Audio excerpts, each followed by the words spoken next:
Hello mga Lods! Welcome back to my channel. So nandito na naman tayo ulit para sisilip sa Social Blade website. So isang public website yan na kahit sino pwedeng mag-open para malaman kung magkano na ang estimated salary ng ating mga iniidolong YouTuber, vlogger, or influencer. So maraming salamat sa lahat ng channel na aking nireview dahil sa inyo nakagawa din ako ng aking channel. And then syempre maraming salamat din sa lahat ng yung supporter na nandito at sumusuporta na rin sa aking channel. Ingat kayo palagi dyan and God bless. Sana gabayan kayo palagi ng Panginoon sa ginagawa nyo rin araw-araw. At syempre magtagumpay din kayo sa inyong mga pangarap. So mga lods, kung hindi pa kayo nakapag-subscribe, pakiclick nyo muna subscribe natin. And then syempre pakipush na rin ng notification bell para lagi kayong updated sa ating video. So ano pa ba ang hinihintay natin mga lods? Let's go!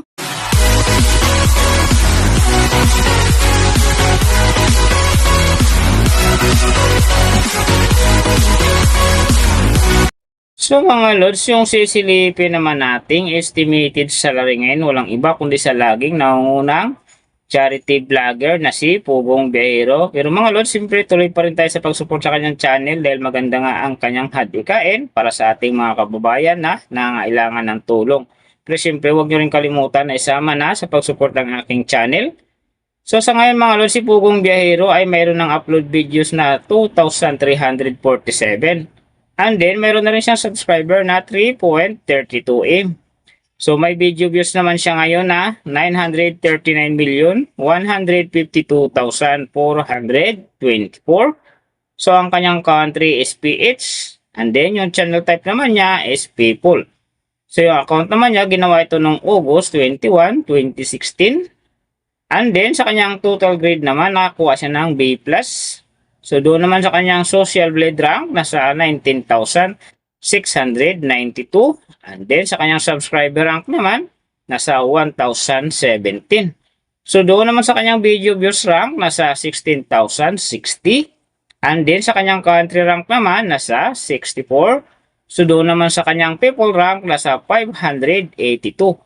So nakita na natin yung kanyang ranking. Silipin naman natin yung kanyang last 30 days na subscriber. So nakakuha siya dito ng 50k. Ang kinaganda lang dito mga lods kasi umangat ito ng 0.0% nang ibig sabihin hindi bumaba ang akyat ng kanyang subscriber pero hindi rin ito tumaas lang malaki. So doon naman sa kanyang views mga lods, in the last 30 days nakakuha siya ng 28.398 AM views. So ito ang maganda ang kinalabasan kasi ang kanyang percentage umangat ng 5.8%. So ibig sabihin maganda ang pasok ng kanyang views kung i-compare natin sa nakaraan niyang buwan. So nakita na natin yung kanyang ranking, last 30 days subscriber, and then yung kanyang views. Silipin naman natin yung kanyang daily summary from subscriber, views, and then yung kanyang earning. So sa kanyang subscriber mga lods, may nakita ko dito, 2 araw na umangat ng tig 10k. Simula nung March 11, nakakuha siya ng 10k. Nasundan naman ito ng March 16, nakakuha ulit siya ng 10k. Kaya ang kanyang subscriber ngayon nasa 3.32M.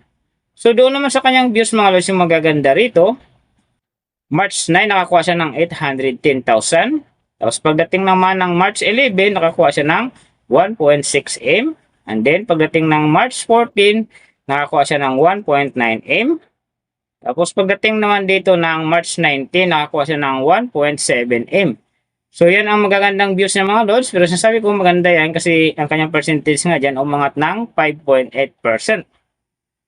So doon naman sa kanyang earning mga lods, tingnan natin dito yung March 15. So sa kanyang low estimated, nakakuha siya ng $229. And then sa kanyang high estimated naman, nakakuha siya ng $3,700.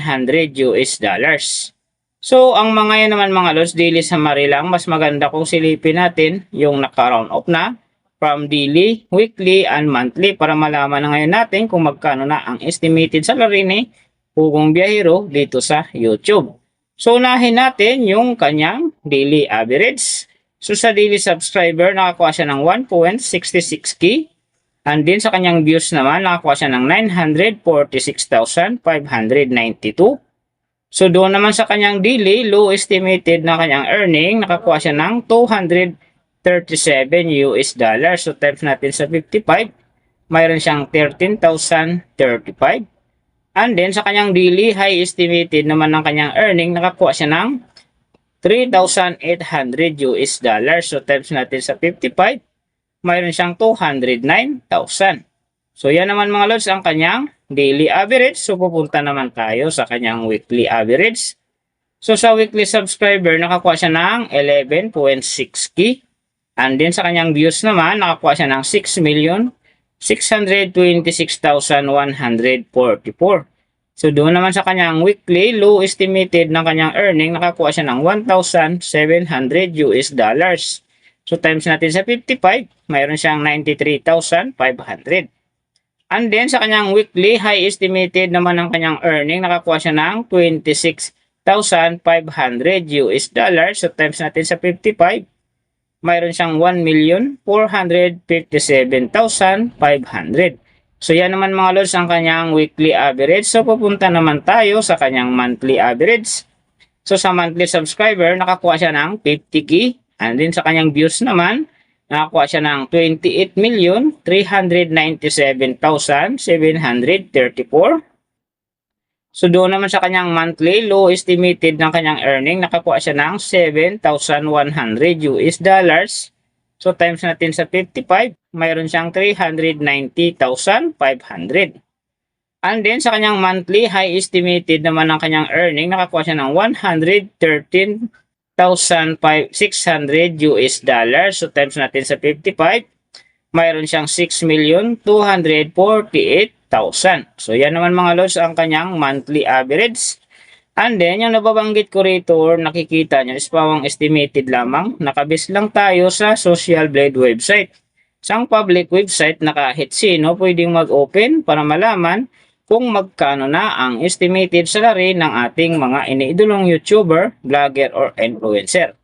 And then mga lods, laging natutupad yan yung low estimated kasi nga lagi ko sinasabi na hindi talaga natin kayang iliman sa ating mga viewers na huwag mag-skip ng ads. Pero pwede pa rin naman niya maging times 2, times 3, or maging times 4 pa kapag ang isang vlogger nakapagpa-viral ng kanyang video. Pero sana mga lods, para kay Pugong Biyahero, huwag na kayong mag-skip ng ads dahil big help po yan sa kanyang channel at saka siyempre sa mga taong kanyang tinutulungan.